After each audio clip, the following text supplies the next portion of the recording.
Então abra sua Bíblia comigo, no livro de 1 Reis, no capítulo número 18, no verso número 30, da palavra do Senhor. 1 Reis, capítulo número 18, e o verso de número 30, da palavra do Senhor.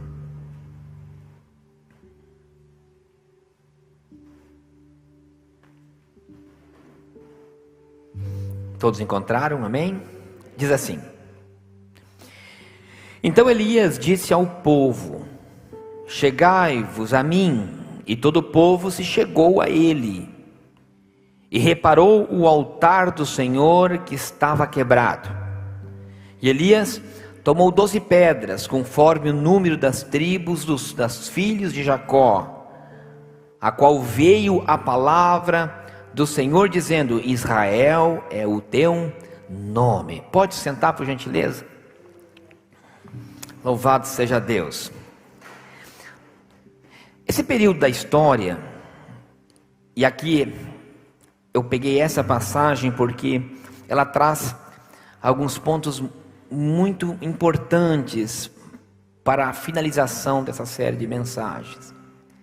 Nesse momento em que Elias ele diz que ele convida o povo para restaurar o altar, era um período em que a terra passava por mais de 3 anos de seca, não caiu uma gota sobre a terra.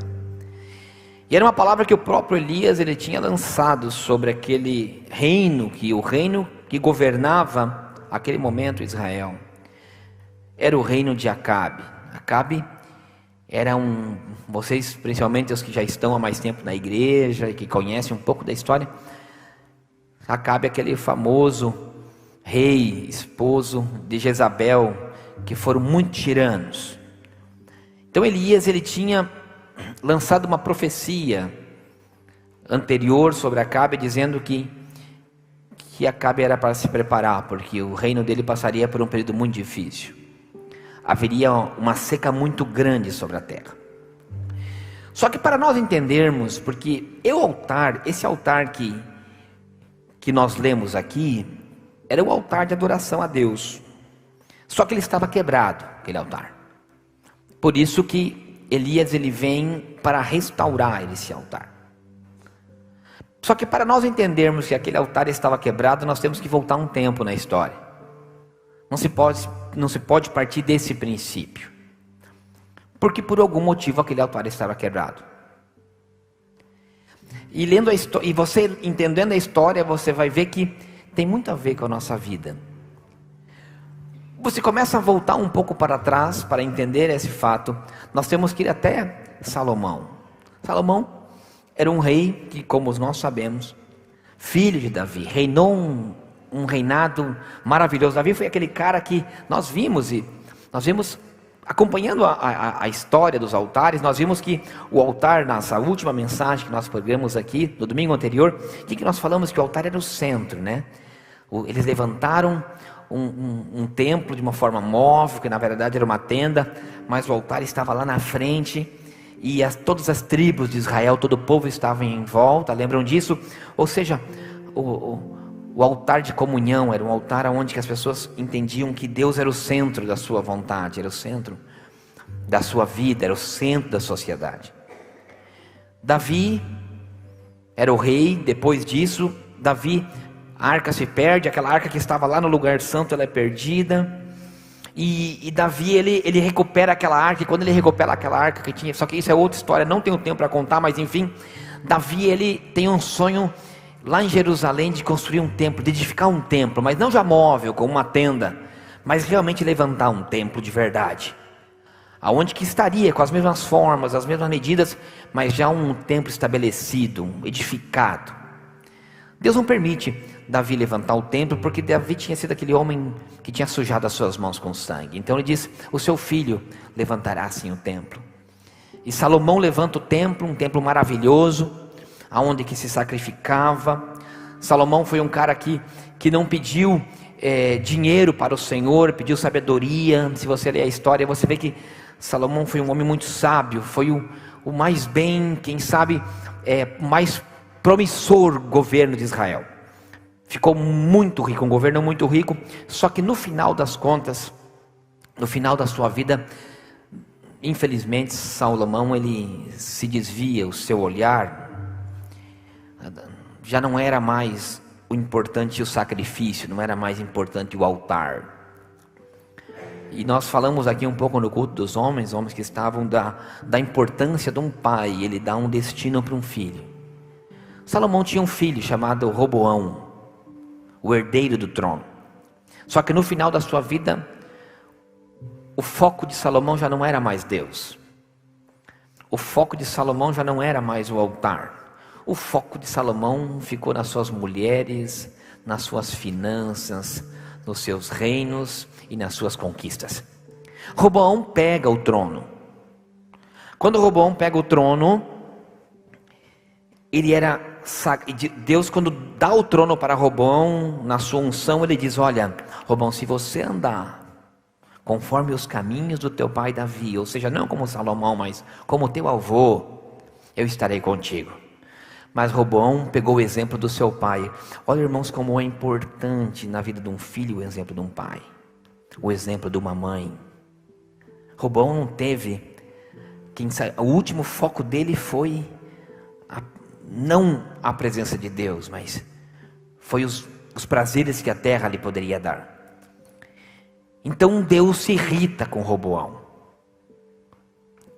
E tinha um cara que trabalhava que não posso adentrar tão profundo na história, mas tinha um outro cara que era como um secretário, quem sabe um empregado de Salomão, que era um cara muito trabalhador, era um cara temeroso a Deus.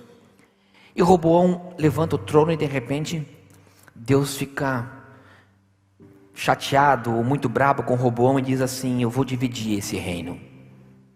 Roboão não merece esse reino. Roboão vivia em Jerusalém, onde estava o templo. E levanta-se um profeta pelo caminho e encontra um outro rapaz. Esse rapaz, que era um homem muito trabalhador, um homem de Deus, ele fala assim: Jeroboão, eu vou te dar.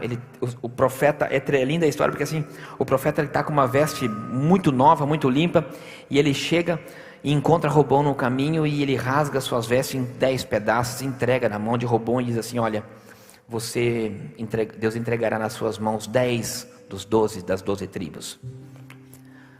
Roboão fica com 2 das tribos, a de Judá, e Jeroboão fica com 10 tribos, e o reino de Israel se divide.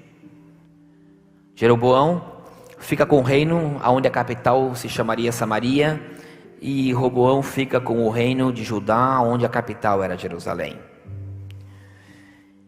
E o reino de Israel se divide. Para encurtar ainda mais a história, só que é importante vocês entenderem isso, porque aí já houve uma divisão. Jeroboão, ele fica com medo de que as pessoas do seu reino fossem adorar em Jerusalém.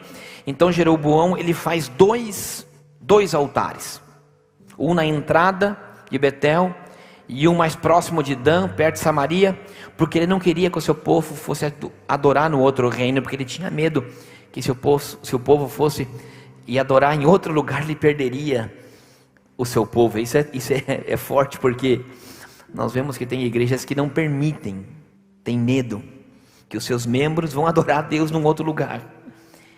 Enfim, Deus queria que o centro da adoração somente fosse um lugar independente, o reino fosse dividido. A adoração teria que ser somente em um lugar. E Jeroboão, com medo de perder, ele levanta 2 altares. E esses altares, eles foram reprovados por Deus. E vocês lembram que eu já falei disso, de altar que tem aprovação e de altar que tem reprovação. Escuta, irmãos, eu quero falar uma coisa para vocês. Vocês têm que entender uma coisa: a vontade de Deus, ela é somente uma. Nós não podemos fazer as coisas de Deus da maneira que nós queremos, ou que nós achamos que está certo. O que Deus tem para mim, o que Deus tem para você, é determinado por Ele. E quando nós temos uma obediência à sua palavra, as coisas funcionam. Quando nós não temos a obediência à sua palavra, as coisas não funcionam. Deus é um só sempre. A sua palavra é única, do princípio até o fim. Os seus princípios são únicos. Eu estava sexta-feira à noite orando, me retirei para um lugar só, e fazia muito frio. Então eu estava tomando um chimarrão com Jesus, e eu queria ir para dentro de casa, mas o Espírito Santo começou a escurecer. E eu já estava com frio, mas eu ficava ali. E de repente, quando já se escureceu muito, eu estava num lugar muito escuro, o Senhor disse para mim assim: olha para cima. E eu olhei. Eu falei assim: nossa, porque o céu estava muito limpo, assim, havia muitas estrelas. Eu digo assim para Deus: nossa, que lindas são as estrelas. E o Senhor falou para mim assim: contempla as estrelas. O que você vê? Eu falo assim: são lindas, são inúmeras. E no meu coração saiu assim, eu imaginei: nossa, essas estrelas são as mesmas que Abraão viu. E o Senhor fala para mim: isso, porque o céu é imutável. A terra muda, a terra mudou, os homens mudaram, mas o céu permanece o mesmo. Eu comecei a olhar aquilo, e o Senhor começou a ministrar no meu coração, dizendo: a minha palavra não muda. Eu cheguei a anotar no meu celular, não está aqui, senão eu ia ler para vocês, porque me falou tantas coisas que eu comecei a anotar na hora, conforme ele ia me dizendo, eu ia escrevendo, porque a gente esquece. Mas enfim, ele me dizia: e eu procuro homens assim como Abraão, que olhava para o céu e acreditou na sua chamada. Homens e mulheres que olham para o céu, que acreditam na sua chamada e que cumpram o seu propósito. E o propósito de Deus. E eu me lembro que ele termina dizendo assim, eu tenho tudo anotado no meu telefone: o alfa e o ômega continuam o mesmo, ou seja, o princípio e o fim de Deus é o mesmo. Não tem a ver com a palavra, mas eu me lembrei disso. Escute. Só que o que aconteceu? Deus não se agradou que Jeroboão quis fazer um altar da sua maneira, quis fazer um altar da sua vontade. Então Deus levanta um homem, um profeta lá de Judá, da onde era o verdadeiro altar, e manda ir lá onde que havia um altar que estava destruído, que não era um altar conforme a vontade de Deus. E aquele profeta chega para Jeroboão e diz assim: Jeroboão, esse altar ele irá se fender, esse altar ele é reprovado por Deus, e esse altar ele se fenderá. E Jeroboão tenta repreender aquele profeta, e aquele profeta, quando ele levanta a sua mão para repreender aquele profeta, a mão de Jeroboão se seca, e aquele mesmo profeta e aquele altar se fende ao meio, e aquele altar fica destruído. Era um sinal de que a aliança que Deus tinha feito com Roboão tinha sido rompido pela sua desobediência, por não estar adorando no lugar correto, não estar adorando a Deus da maneira correta. Irmãos, quando nós não adoramos a Deus no altar correto, de uma maneira correta, assim como nós aprendemos, Deus rompe a sua aliança. Altar quebrado e aliança rompida. E Deus tem princípios. Enfim, aquela história, 70 anos se passam. 70 anos se passam. E voltamos ao lugar onde nós estávamos, a mesma história. Deus levanta um homem, Elias. O reino de Acabe foi tão sagaz, que a sua mulher adorava a deuses estranhos. E é tremendo porque nessa época de Jeroboão e Roboão, eles permitiram que o povo começava a adorar a outros deuses. E isso estava impregnado dentro do povo. Quando eles começaram a adorar as coisas mundanas e adorar a outros deuses, isso foi indo de geração em geração. E chegou o momento no reino de Acabe que isso estava tão impregnado no meio do povo, que diz que a mulher de Acabe, que era Jezabel, que adorava o deus Baal, e a Sera, que era a esposa do Deus, digamos assim, duas deusas, e ela começou a matar todos os profetas de Deus que estavam na terra, todos. Só que existia dentro do reino de Acabe um homem chamado Obadias, que ele era seu mordomo, e ele era muito temeroso a Deus. Então ele pega e ele começa a esconder alguns profetas nas cavernas. E Deus levanta Elias nesse período. Deus levanta num período onde os profetas eram perseguidos, onde os deuses estranhos eram adorados, onde o altar estava fendido, estava quebrado. E Deus levanta um homem e diz para ele, e ele teve coragem de ir na cara de Acabe e dizer: não haverá chuva sobre a terra. E você sabe o que é não ter chuva? Nós passamos um período de um mês sem água, num dos lugares da terra aonde existe o maior acúmulo de água subterrânea, está embaixo de nós. Nós somos um lugar abençoadíssimo com água. A gente cava um buraco de 3 metros e encontra água. Nós não temos ideia o que é isso. Quem sabe se nós vivêssemos no Nordeste, ou vivêssemos em um lugar onde realmente a escassez de água ela é grande, nós entenderíamos mais o que é essa palavra. Porque nós estamos falando de um lugar onde a água ela tinha um grande valor. Só que além de ela ter um grande valor, ela estava escassa. E eu consigo entender o que isso é na maneira espiritual. Porque a água, o Espírito sempre foi comparado à água. E de repente, Elias diz para Acabe: olha, não haverá chuva sobre a terra. Ou seja, a sequidão ia tomar conta daquele lugar. E de repente Elias se levanta para mudar essa história. Um homem de coragem, um homem temeroso a Deus. E durante todo esse período em que havia fome na terra, durante esses 3 anos, Elias foi mandado por Deus para viver sozinho na beira de um riacho. E essa é outra história, mas enfim, chega esse momento. Chega Elias para desafiar e para restaurar a um altar que estava quebrado. Vocês estão entendendo a importância do que é você restaurar um altar? Quem sabe você olha para trás na tua história, da tua vida, e a tua história nunca foi uma história, porque água, ela significa tanta água. Quando ela rega a terra, você sabe que ali vai nascer algo. De repente você vê lá no fundo do teu quintal que nem mato cresce, não cresce nada, porque é um período tão grande, a terra fica rachada, nada cresce, e até as verduras que um dia você plantou começam a morrer. Mas quando vem chuva sobre a terra, até em lugar que não tem nada, que você não colocou uma semente, que você não jogou, naturalmente começa a brotar. Não é assim?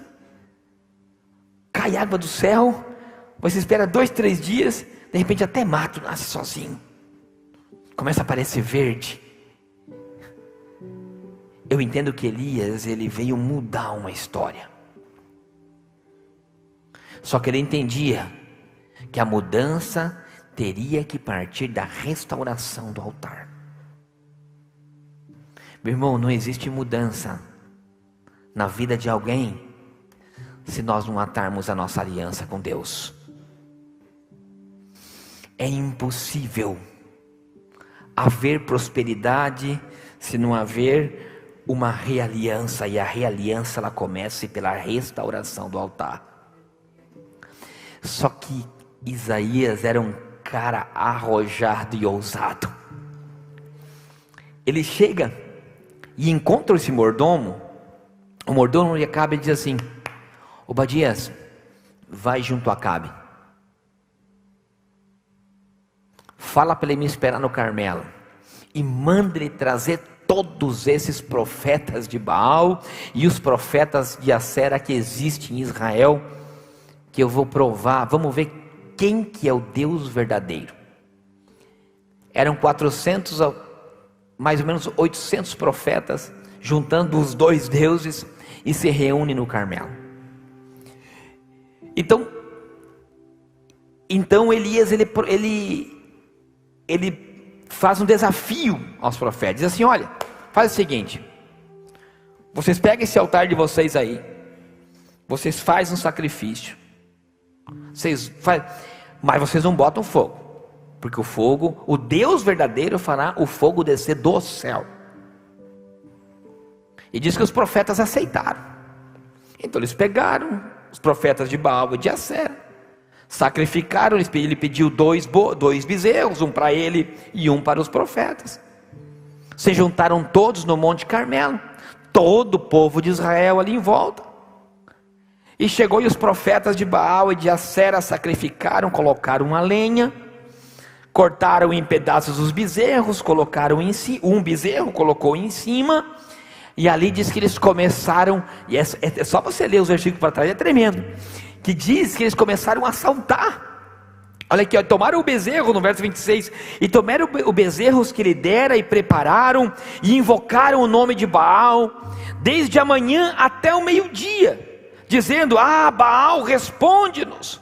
Porém, nem havia voz, nem haviam que responder, e diz que eles saltavam e pulavam em redor do altar, e diz que chamavam em grande voz, e diz que nada aconteceu. E diz que profetizavam para Baal que o fogo desceria e nada aconteceria. Irmãos, escute que eu quero falar uma coisa para você, porque quando eu li isso, irmãos, nem todo mundo que salta, nem todo mundo que profetiza, nem todo mundo que grita por um Deus é do Senhor. Abra o teu olho hoje, porque nem todo mundo que pula, que profetiza, que dança em volta do altar tem a aprovação do Senhor. Cuida. Pular e dançar não é sinônimo de fogo, de fogo verdadeiro. Pularam e saltavam, eu li para vocês, e nada aconteceu, nada. Então vem Elias, a vez dele. Qual que é a primeira coisa que Elias faz? Diz que ele pegou 12 pedras, porque ele disse: eu não posso adorar em cima de um altar que foi reprovado um dia. Eu vou repetir isso, irmãos. Você não pode adorar a Deus em cima de um altar que já foi reprovado por Deus. Você tem que fazer de novo. As coisas com Deus não são remendadas, irmão. Eu não sei como é que está o teu altar, ou onde é que você está adorando, mas uma coisa eu quero lhe dizer: você vai ter que levantar o altar de novo. Elias pega 12 pedras, conforme as 12 tribos de Israel. E aqui Deus falou algo no meu coração. Então ele diz assim, escute o que ele diz. A palavra é interessante, assim, ó. Elias tomou 12 pedras, conforme as 12 tribos de Jacó. Ele pega a pedra, se monta um altar, conforme as 12 tribos de Jacó, conforme as 12 tribos que estavam em volta do verdadeiro santuário. Lembram disso? Já expliquei isso no outro domingo, que as 12 tribos estavam em volta, muito bem posicionadas. Ele pega conforme as 12 tribos de Jacó, e ele coloca as pedras. Aí ele vem, diz o versículo posterior, que ele coloca o que nós vimos? Ele começa a colocar lenha. Nós falamos da lenha. Ele começa a colocar lenha. Aí ele pega o sacrifício, ele pega o seu bezerro, ele corta em pedaços e coloca o sacrifício em cima. Ele levanta o seu altar conforme Jacó. Depois vocês vão entender o que era Jacó. Conforme Jacó, coloca a lenha, coloca o sacrifício, e aí ele pega o improvável. Diz a Bíblia que ele pega um cântaro de água. Ele manda o secretário: busca água. Eu falei que não havia água na terra, quase não havia. Então ele fala: vai buscar um cântaro. E diz que ele pegou em volta desse altar que ele levantou, ele fez um rego em volta. Um rego seria conforme com uma valeta em volta daquele altar. E diz que ele falou para o cara: vai buscar um cântaro de água. E buscou um cântaro. Ele falou: não, mais 1, 2, 3, 4. E mandou isso fazer 3 vezes. Ou seja, 12 cântaros. E diz que a água foi. E não passou em volta do rego. Eu entendo uma coisa, irmãos. Que as coisas de Deus têm limites. A água, aquele rego, significava o limite. Irmãos, as coisas de Deus, elas são organizadas. A água do Espírito, ela coloca limite na nossa vida.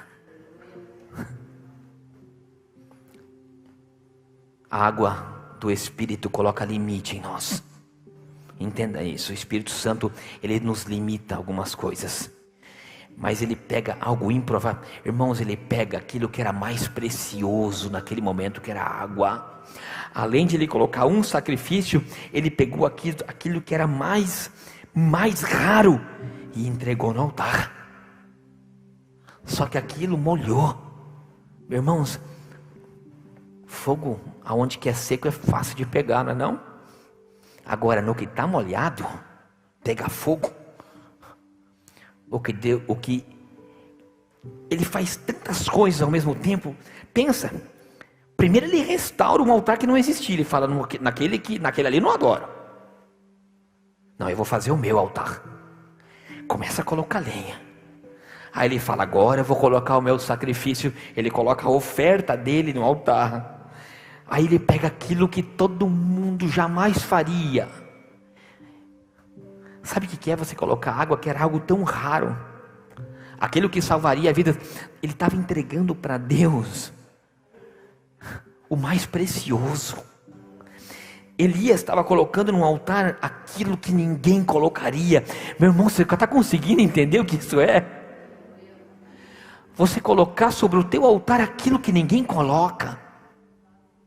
É algo precioso que está dentro de você. Você tem que colocar no altar do Senhor algo que você não pode colocar no altar, algo que não te custe nada. Ele estava colocando aquilo que era valioso. Irmãos, para Deus, para que o milagre venha a acontecer, para que haja uma restauração de altar, para que o fogo desça do altar, nós temos que colocar o mais precioso que nós temos. E só depois disso, Elias ora e diz: imagine todo mundo olhando. Imagina um ritual que ele estava fazendo, colocando um por um, e de repente ele levanta a voz e diz assim: ó Senhor, o Deus de Abraão, o Deus de Isaac. Ele não diz Jacó, ele diz Israel. A primeira vez, quando ele pega as pedras, ele fala: ao Deus de Abraão, o Deus de Isaac e o Deus de Jacó. Agora não, agora ele diz: o Deus de Abraão, o Deus de Isaac, o Deus de Israel. Olha a diferença. Jacó era o velho homem. Vocês lembram disso? Que Jacó mudou de nome. Vocês lembram que Jacó, quando ele era enganador, antes de ele ter o encontro com o seu irmão, que ele tinha enganado, ele se chamava Jacó, mas depois que ele tem um encontro verdadeiro com o Senhor, no ribeiro, o Senhor muda o nome dele e diz assim: agora tu te chamarás Israel. Escute, quando Elias pega as 12 pedras, ele começa a colocar uma por uma, dizendo: é o velho homem. Eu estou levantando o meu altar em cima do meu velho homem, da reprovação, do enganador, do mentiroso. Mas depois que ele começa a colocar lenha, ele começa a colocar o sacrifício, ele muda. Ele diz assim: já não é mais Jacó, agora eu oro ao Deus que transformou. Aquele que agora já não é mais reprovação, é aquele que tem uma promessa sobre a vida dele. Israel é a promessa. Israel é o destino de Deus. Você levanta as pedras do velho homem, mas você clama há uma identidade. O que ele estava dizendo assim: já não é mais o velho homem, agora estou orando pela identidade, para que a verdadeira identidade ela seja restaurada. É o nome que Deus deu, meu irmão, escuta, Deus quer mudar o teu nome. Você vai levantar um altar no velho homem, mas quando você começar a colocar o impossível de Deus no teu altar, e restaurar o teu altar, virá ao Deus com a identidade verdadeira sobre você. Já não será mais Jacó, será o Deus de Israel. Você está me entendendo? A tua identidade ela é de Deus. A tua identidade ela não é do mundo. Não é do pai natural que te deu. Jacó era o nome do pai natural, mas o nome Israel tinha sido dado por Deus. O que ele estava fazendo, o que Elias estava fazendo era restaurando um altar com uma identidade divina.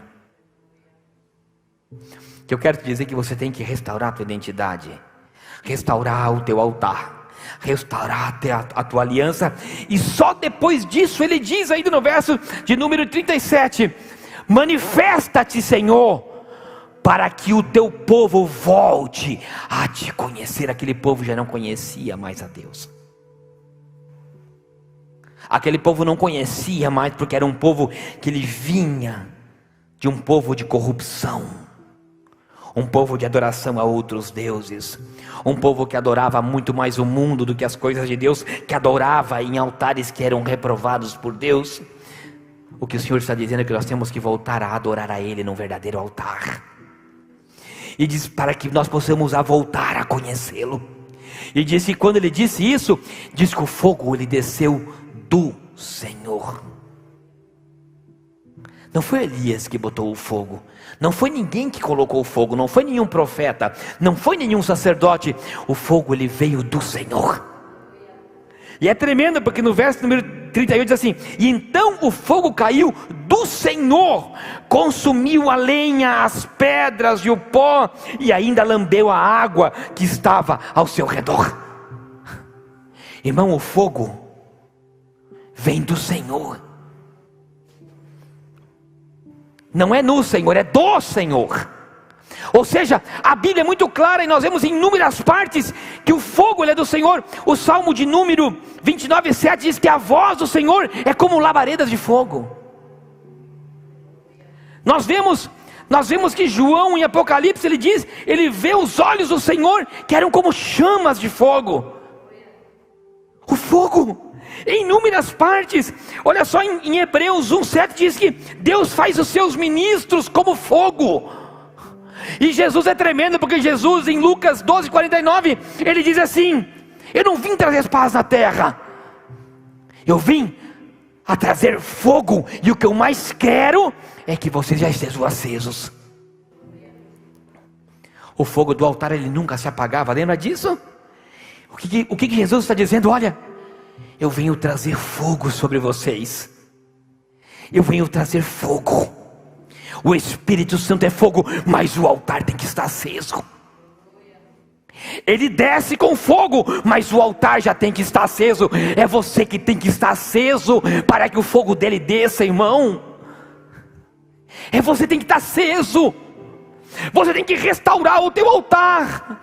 Você tem que restaurar o que está quebrado. Você tem que restaurar a aliança. E Deus é tremendo, porque em 1 Pedro 1:18, 17 diz que Ele era o sacrifício perfeito. Elias teve que colocar um bezerro em cima, mas você não precisa, porque Jesus já é o teu sacrifício perfeito. E se você ler Hebreus é tremendo, sabe por quê? Leia Hebreus, do capítulo 9 por exemplo, diz assim: ora, o primeiro tabernáculo havia candeeiro. Lembra que nós falamos disso? Havia candeeiro, havia mesa, havia isso, havia aquilo. Mas diz no verso 11: mas vindo Cristo, mas com o seu próprio sangue, Ele, o sumo sacerdote, efetuou a sua redenção eterna. Irmãos, hoje nós temos o grande privilégio que através da vida de Cristo, Jesus Cristo, é só nós nos achegarmos a Ele, é só nós entregarmos o nosso coração a Ele. O nosso altar é isso aqui. Hoje você se entrega a Ele, hoje você se manifesta a Ele. Ei, meu irmão, manifesta hoje o teu velho homem. Pega cada pedra. Quem sabe essas 12 pedras sejam 12 situações da tua vida, não sei quantas pode ser, mas quem sabe você pega a velha pedra, começa a restaurar hoje um altar novo. Com essa série de mensagens você entende o que é um altar, você entende o que é um sacrifício, mas a Bíblia está dizendo que você tem que levantar o teu altar. Levanta um altar como Jacó no teu velho homem, mas quando você colocar o sacrifício, é pela nova identidade que nós recebemos em Cristo, porque disse que Ele é mediador de uma nova aliança. Hebreus também diz, Hebreus versículo 12, verso 24, diz que Jesus é um mediador de uma nova aliança. O altar estava quebrado, o teu altar pode estar quebrado, mas Ele é mediador de uma nova aliança.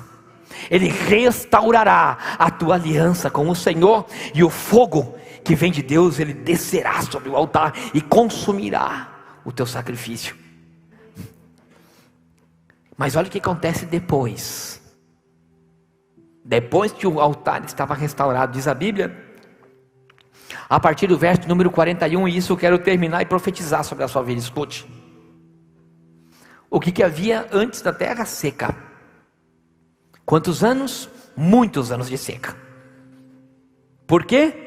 Porque a idolatria, a adoração a Deus estranho, a infidelidade de um pai, a falta de responsabilidade de um filho, fez com que teve uma reprovação de Deus. A vida dos antecessores trouxeram a reprovação de Deus e a sua consequência, a seca sobre a terra. Às vezes nós queremos encontrar culpados para as nossas secas, mas às vezes nós temos que analisar da onde que vem o nosso altar quebrado, por que ele está quebrado. Mas a palavra de hoje diz que assim como Elias, nós restauraremos o nosso altar. E depois que Elias fez todo esse processo, a partir do verso número 41, diz que ele subiu ao Monte Carmelo. Depois, tem pessoas que, irmãos, que quando desce o fogo, ela esquece.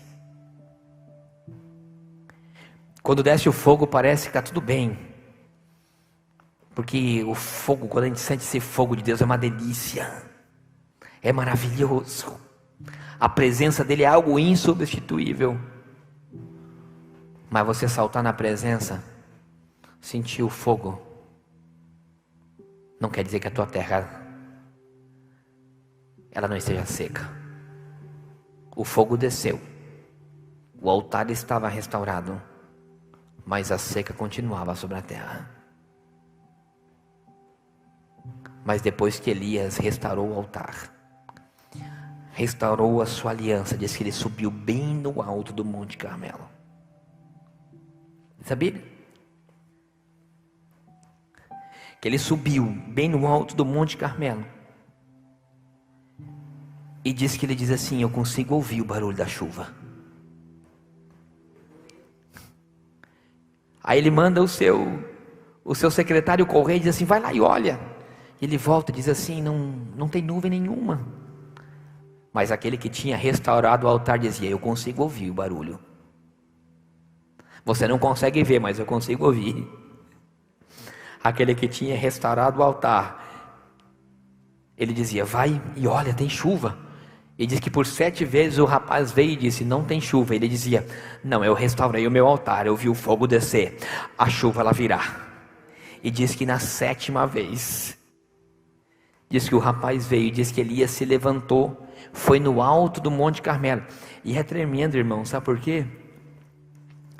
Porque diz que ele subiu no alto do Monte Carmelo, e diz que ele dobrou os seus joelhos, e colocou o seu rosto em terra. Assim, ele diz assim: mas Elias subiu, verso 42, ao cume do Carmelo, e se inclinou por terra e meteu o seu rosto entre os joelhos e disse: vai ver, porque a chuva está vindo. Sabe o que é isso, irmãos? Sabe que isso me ensina?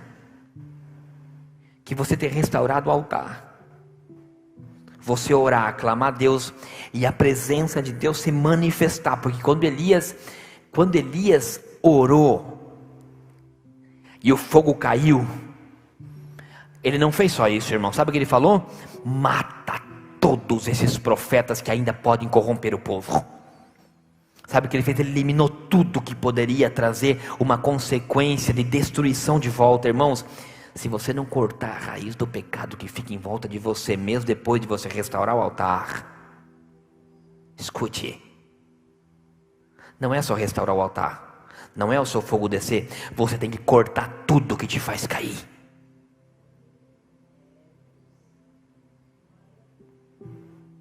Leia depois a história. Diz que ele mandou matar todos os profetas de Baal e os profetas de Acera, todos. Meu irmão, se você está na presença, você ora, o fogo cai, a presença se manifesta. Mas uma coisa eu quero te dizer: mata tudo quanto é profeta de Baal e Acera que está no teu redor. Mas não são pessoas, eu estou falando das tentações que você tem. E que depois disso, só depois de Elias ter matado todos os profetas, ele subiu no monte. Imagina, fez assim, não era nem, sabe o que é? A cabeça no meio dos joelhos, em terra, se inclinou, orou a Deus, e a chuva desceu sobre a terra. Nós sempre teremos que estar inclinado diante do Senhor e clamando pela sua infinita misericórdia. Eu quero que você se coloque de pé. Vem aqui, grupo de louvor.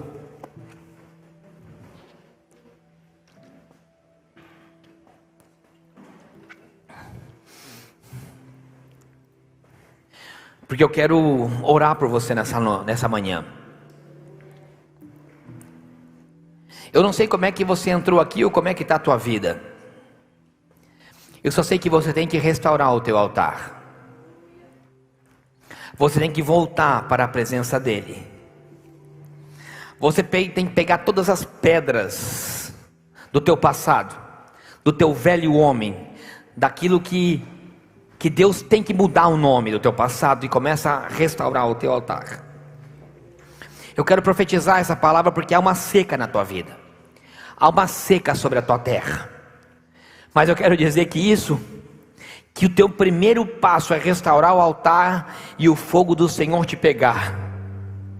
E quando eu falo do fogo, eu não estou falando de fogo de saltar, de pular, porque os profetas de Baal também saltam e pulam e clamam. Não, eu estou falando do fogo que ele desce para consumir o sacrifício. E depois você vai perseguir, e você vai destruir tudo isso que o diabo tem feito para te derrubar.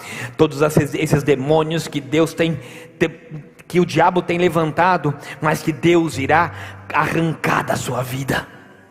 Todos esses profetas de Baal, todas essas tentações de Acera que vem sobre a sua vida, Deus irá arrancar no nome de Jesus. E depois sim, a terra haverá muita chuva.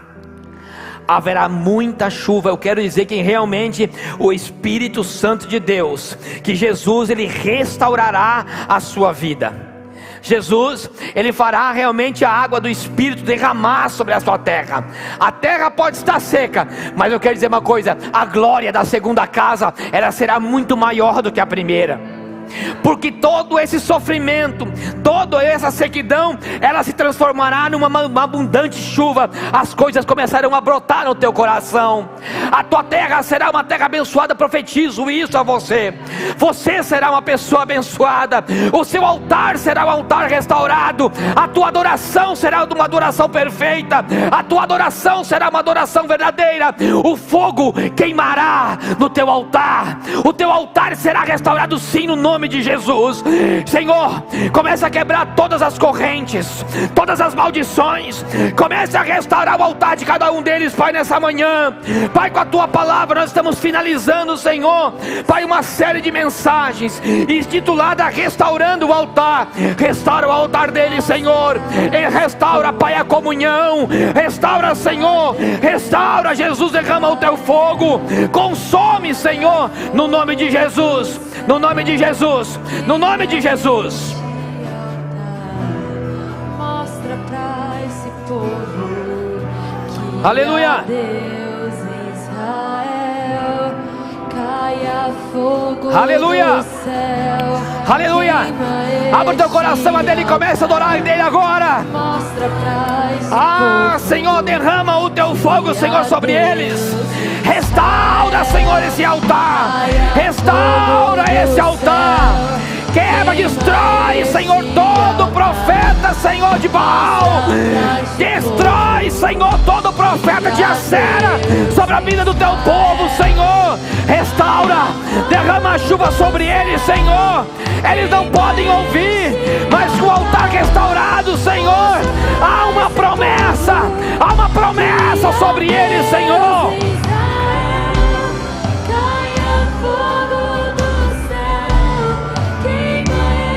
Aleluia,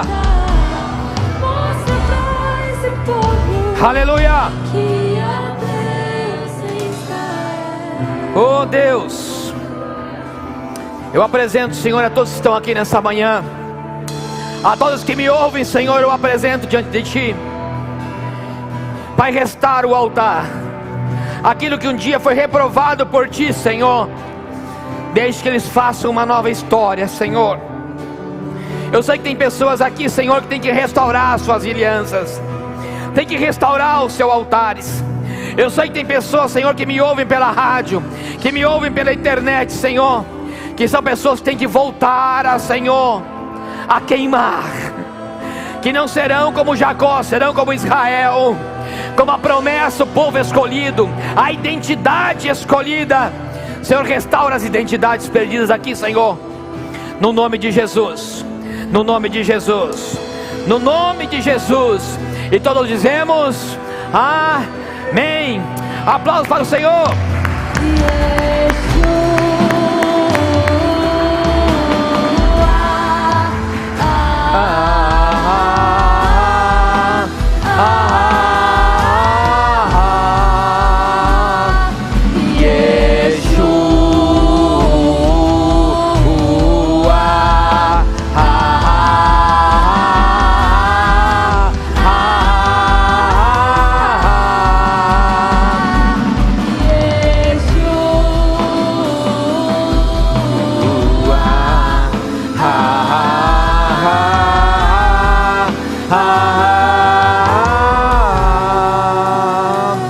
Coloque essa mão no seu coração. Eu não sei qual a terra seca em que você está, mas eu tenho certeza que você entendeu muito bem essa mensagem. Deus, a partir de hoje, Senhor, eu determino sobre a vida deles a restauração dos altares. Assim como tudo foi falado, Senhor, nesses 4 domingos, a restauração ela vem por Ti.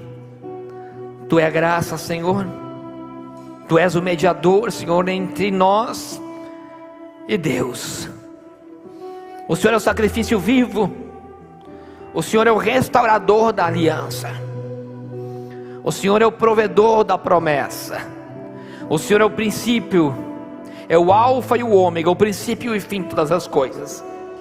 Senhor, nós nos entregamos nessa manhã. Quem sabe você que está aqui nessa manhã, quem sabe você que me ouve, que ainda me ouvirá. Eu quero dizer uma coisa: hoje o Senhor preparou essa oportunidade para você voltar a Ele. O Senhor providenciou esse momento para você restaurar a tua aliança, reconstruir o teu altar. Por isso, aí aonde você está, da maneira que você está, não sei aonde você está agora, mas para tudo e faça essa oração comigo. É muito simples. Coloca a primeira pedra, assim como Elias fez. A primeira pedra é você voltando a Ele, é você reconhecendo os seus erros, reconhecendo o teu pecado, reconhecendo que você andava pelos profetas de Baal e de Acera, em que você adorava num altar em que estava rachado, destruído e reprovado por Ele. Mas o Senhor preparou essa oportunidade para dizer que Ele te chama, você não é Jacó, você é Israel. Você tem uma identidade que não é do velho homem, é uma identidade nova dada por Ele, e que Ele é o sacrifício, que Ele é o fogo. Ele virá para consumir tudo de errado que há, porque Ele quer te trazer a uma nova oportunidade, uma nova história, uma história em que a chuva será abundante, que o fogo será permanente. Assim como Ele é o fogo, e Ele vem como fogo sobre a sua vida para consumir o que está errado, e para que um fogo acenda no seu coração, trazendo vida nova. Faça a oração comigo. Senhor, eu venho diante de Ti nessa manhã, a reconhecer os meus erros, o meu dia, Pai, um dia em que eu me afastei da Tua presença. Hoje eu quero regressar de verdade, construir uma nova história. Eu reconheço que fui um pecador, mas hoje eu reconheço que Tu é meu único e suficiente Salvador. Tu é o único mediador entre o mundo, Senhor, e Deus. A minha alma eu entrego a Ti nessa manhã. Eu reconheço que sou um pecador e quero uma nova oportunidade. Escreve o meu nome no livro da vida, e que eu seja herdeiro da promessa, e que o Teu fogo inunda o meu coração, que é o Teu altar, no nome de Jesus. Aleluia, glória a Deus, glória a Deus, glória a Deus.